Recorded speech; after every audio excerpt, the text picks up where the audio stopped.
নমস্কার, কেমন আছেন সবাই? শ্রেয়ার গৃহকোণে আপনাদের সকলকে স্বাগত জানাই। 1 ডিসেম্বর আমার ছিল বার্থডে। ফেসবুক, ইনস্টাগ্রাম, হোয়াটসঅ্যাপের মাধ্যমে তোমরা অনেকেই আমাকে জন্মদিনের শুভেচ্ছা জানিয়েছো, তার জন্য তোমাদের সকলকে অনেক অনেক ধন্যবাদ।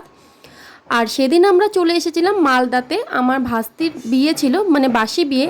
আগের দিন তো ছিল বিয়ে, সেখানে আমি আসতে পারিনি আমার WBP এক্সামের জন্য। আর তার পরের দিন কিন্তু আমরা চলে এসেছি, এখানে এসেছি আমার একটা দিদির বাড়িতে এসেছিলাম। আর আমার ভাস্তির বাড়ি পাশেই, তো সেদিন বাসি বিয়ে হয়ে যাওয়ার পরে দিদির বাড়িতে কিন্তু আমার জন্মদিন ছোট করে পালন করা হয়। সেখানে সবাই ছিল, এই দেখো এখানে আমি রেডি হয়ে বসে পড়েছি। আর আমি কিন্তু আমার হাজব্যান্ডের দেওয়া সেই ব্লু কালারের কুর্তি সেটটা পরে নিয়েছি। আর এখানে আমার মা প্রথমে আমাকে আশীর্বাদ করে দিল, তারপর দিল মাসিমণি, আমার দিদির শাশুড়ি মা আর কি, তারপর দিল আমার দিদি, তারপর আমার জামাইবাবু, আর এখন দিচ্ছে আমার হাজব্যান্ড। তো সবাই থেকে যেহেতু আমি ছোট, সবাই ওরা আমাকে আশীর্বাদ করছে এবং সবাই পায়েস খাইয়ে দিচ্ছে।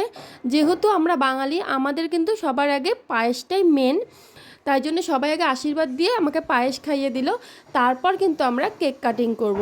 আর আগেই বলে রাখি, এই সব কিছু আয়োজনের মেন কিন্তু কিট্টু। কিট্টু কিন্তু আমার ভাগ্নি, তোমরা অনেকেই হয়তো জানো, আমার অনেক ব্লগেই ওকে দেখানো হয়েছে এর আগেও। কিট্টুর অনেক দিন ধরে ইচ্ছে ওর মিমি আসবে, মিমির বার্থডের দিন ওর মানে মিমির বার্থডে পালন করা হবে, এটা ওর খুব খুব ইচ্ছে।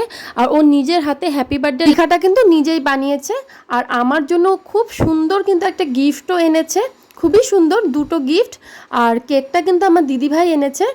তারপর আমিও সবাইকে কেক কাটিং করে সবাইকে কেক খাইয়ে দিলাম এক এক করে। আর তারপর কিছু আমরা ফটো তুলে নিলাম, বেশ অনেকক্ষণ ধরে ফটো সেশন চললো। আমার বিয়ে হয়েছে 6 বছর, এই 6 বছরের মধ্যে প্রথম কিন্তু এরকমভাবে আমার জন্মদিন পালন হলো যে আমার বাবার বাড়ির সবাই আছে, তবু আমার বাবা এখানে নেই। বাবা যেহেতু বিয়েতে আসেনি, বাবা বাড়িতে রয়েছে রায়গঞ্জে, তার জন্য কিন্তু বাবা আসতে পারেনি, বাবাকে একটু মিস করছিলাম। আর এখানে আমার মা রয়েছে, দিদিভাই রয়েছে, এটাই আমার কাছে অনেক অনেক বড় পাওনা যে আমার বিয়ের পরে ফার্স্ট টাইম সবাই মিলে একসঙ্গে আমার জন্মদিন পালন করা হলো।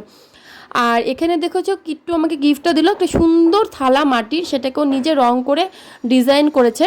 আর তার সঙ্গে একটা গিফট বক্স, এর মধ্যে দেখো কত কিছু আছে, রয়েছে একটা গার্ডার, দুটো ক্লিপ, একটা খুব সুন্দর একটা কানের দুল এই যে, আর এর সঙ্গে ম্যাচিং করে একটা মানে মালা, একটা লিপ বাম, একটা টিপের পাতা। এত সুন্দর গিফটটা ও সম্পূর্ণ নিজের টাকা জমিয়ে আমার জন্য কিনেছে। আমি যে এতটা খুশি হয়েছি, ও যদি আমাকে এগুলো না দিত তবুও আমি ভীষণই খুশি হতাম। কিন্তু আমি এটা ভেবে আমার অবাক লাগছে, আমার জীবনে মানে সেরা পাওনা, এত সুন্দর একটা গিফট আমাকে কেউ এইভাবে রেডি করে দিয়েছে। সত্যিই বলতে আমি ভীষণ ভীষণ ভীষণ খুশি। ও শুধু আমার ভাগ্নি না, ও আমার বড় মেয়ে, এটা আমি ছোট্ট থেকেই ওকে বলে এসেছি যে ও আমার বড় মেয়ে।